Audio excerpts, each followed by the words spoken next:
Magplano tayong kasama ang Diyos upang ang isang bagay na gusto nating umpisahan ay tiyak na matatapos natin.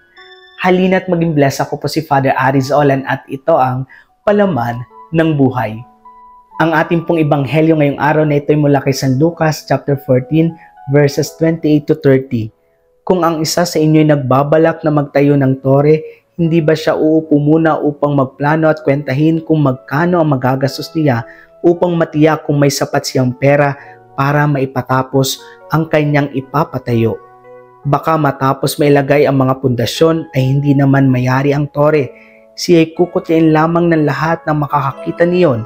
Sasabihin nila, ang taong ito ay nagsimulang magtayo ngunit hindi naman naipatapos. Lagi po nating isama ang Diyos sa mga plano natin sa ating buhay. Kung nais po nating magkaroon ng magandang buhay, ng mapayapa at masayang buhay, maitaguyod ang ating pamilya at magkaroon ng tunay na diwa, kahulugan at saysay ang ating buhay, isama natin ang Diyos sa pagpaplano. Sapagkat sa pamamagitan niya, ituturo niya sa atin ang tamang direksyon upang marating natin ang nais nating puntahan. Sa pamamagitan ng Diyos, tiyak magkakaroon tayo ng isang malalim at matibay na pundasyon upang matapos natin ang isang bagay na ating inumpisahan.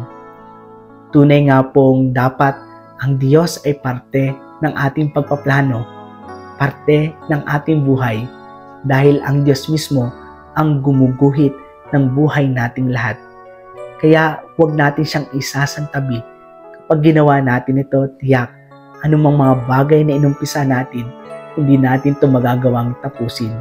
Matatapos lamang natin ang lahat na mainumpisa natin kapag malinaw sa atin ng Diyos ay lagi nating kapiling.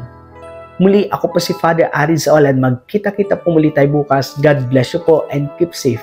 Please like and share this video.